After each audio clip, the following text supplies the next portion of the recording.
người này. Sốt quá. Sao mình có sốt. Cho anh dậy nhá. Này em phải cho anh đi Thái Lan khám thôi. Thế anh ngồi tạm đây nhá, anh là lấy hộp sữa anh uống.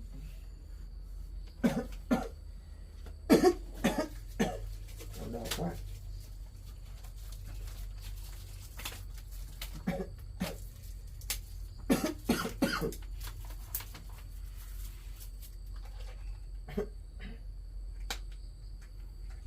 Tại hộp sữa đây xong rồi sức nó đi. Anh uống đi. Vâng. Anh uống đi, anh uống. Anh Anh uống nữa đi. Anh đỡ thế nào chưa? trong mắt lắm. Đợi em tí em cất đồ này nữa rồi đi cho thầy thuốc hết.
Thế nào đấy cháu có việc gì?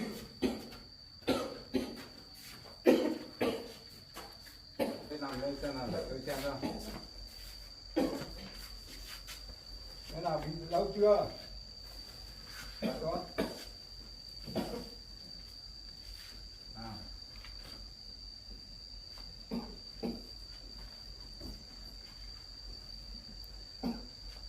Tình hình nó đau ở đâu? Bây giờ xem nào, xem cái mạch như thế nào đã. Nào để xem nào. Nào người nào lắm thế? Bị lâu chưa? Mấy ngày rồi mà. Thế mình trả để cho đi khám kết như nào để xem mạch nếp như nào đã.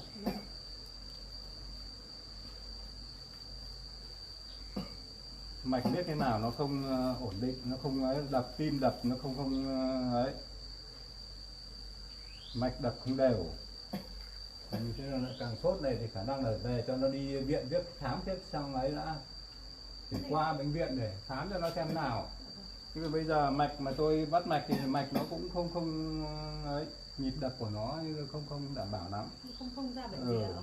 Thì cái này cũng không nắm được cái ấy được, nó chưa ra bệnh. Giờ về cho nó đi nên gặp bác sĩ nhá. Cho nên gặp bác sĩ thì nếu mà khám được ra bệnh thì là có gì thì đến tôi thì lấy thuốc nam cho. Cảm ơn ông ạ. Thế em đi về đi.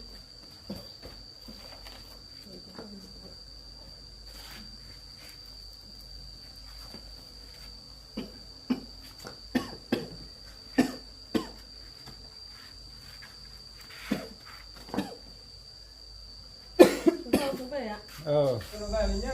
Vâng, thế chào ông ạ. Cho nó về xong đưa lên bệnh viện khám cho nó ra bệnh.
Chị ơi.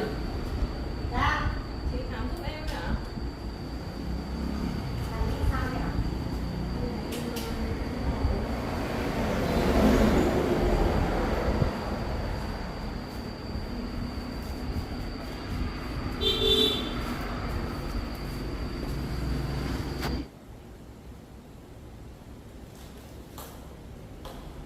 Đấy, con nằm đây cho chị nhá.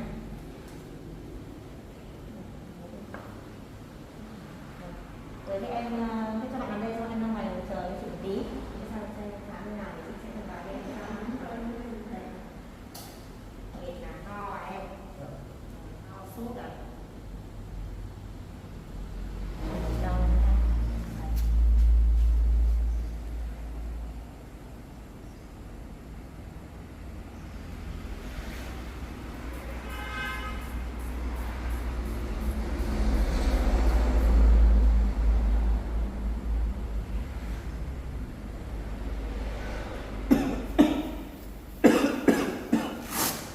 Huyết áp hơi cao một tí nhá, rồi để gần con tim này.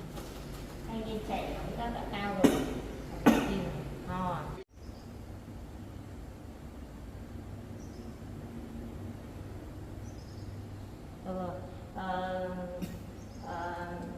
Chú có nằm đây nghỉ để chị ra để gặp người nhà ngoài kia để nói chuyện với người nhà nhé.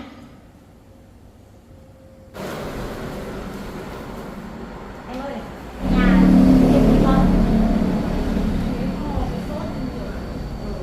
Vừa chị khám qua thì chị thấy bệnh rất là nặng nhá. Cái này thì tương đối là cuối tháng đấy, ở đây thì không bị mắc cái gì đâu.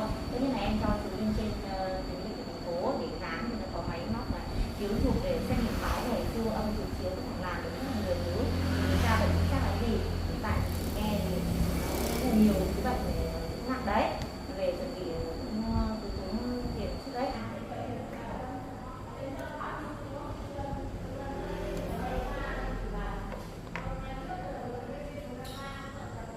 Rồi cho em đi cho nó sớm nhá. Bây giờ đấy luôn về, nơi về về chuẩn bị xong rồi xong đi luôn nhá, không thể để nhà đâu. Và cháu này đến đây.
đỡ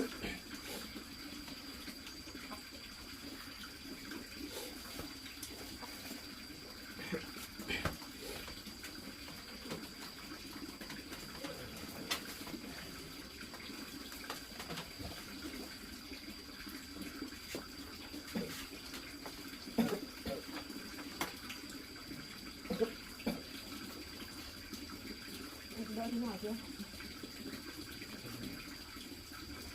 Hãy làm mình để mình lấy cho nó cháy.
cân? 10. Lấy một con thôi. Thôi cháu bán hết rồi. Thôi lấy một cái thôi. 80 thôi, lấy con này thôi. Thì cô lấy 80 thì cô lấy còn bắt 3 con cháu bán hết. Không, lấy một con thôi. Cháu bán hết rồi cháu không bán một con đâu. Thế thì thôi, cô lấy một con thì thôi. Ăn là được hết rồi. Cô lấy cháu lấy rẻ cho. Thế thôi đây, bạn này lấy một con 10. Đúng không? Không thì về ăn được đâu. Cô lấy đất đi. Thôi, lấy một con thôi. Một con cháu không bán. Ở đây thôi. Hôm nào có một con thì đem lên nhá. Nhiều quá. Việc cháu bán hết rồi. Bán rồi. Đi đây. Bán một con thôi.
bao nhiêu đây? Bán 10 chị ạ. 10 á? Thì bắn một Thì con lấy hết cho này em đi. không? Lấy một con này thôi. Thế nếu mà lấy hết thì bán rẻ ra nhá. Bán rẻ thì bao nhiêu đây? Để xem nào. À, ba con này là 90. thế đây có bao nhiêu tiền này? Thế để tất nhá, để cho tất này. Thế thì ít quá chị ạ. Chị lên cho em đi. Em chả có, thế không bán thôi, không bán thì về thôi. Thôi bán đi mà về. Tối rồi, bán đi. Bán không? Không bán là tớ chả lấy đâu, tớ thì có bao nhiêu tiền này. Thôi bán đi. Em có việc này chị. Cảm Cảm ơn ơn nhé. Đấy. Cảm ơn nhá. em. Về đây ạ. Bye nhá.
đâu rồi nhỉ?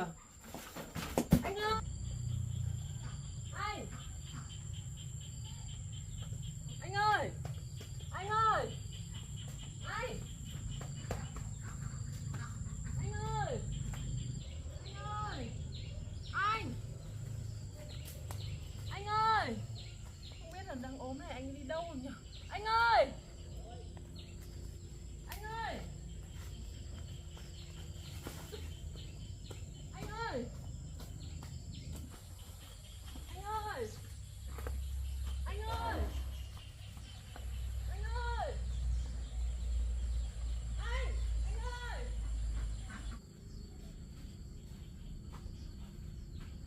Anh này đi đâu nhỉ? Ốm mà không biết đi đâu rồi.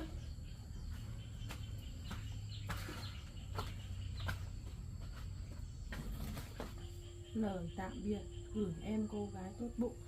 Anh ơi! Chờ em với! Anh ơi! Chờ em với anh ơi! Anh ơi! Chờ em với! Anh ơi! Anh ơi chờ em với! Anh ơi! Chờ em với anh ơi! Anh ơi! Chờ em với! Anh ơi! Anh ơi chờ em với! Anh ơi, anh ở đâu thế? Anh ơi chờ em với, anh ở đâu rồi?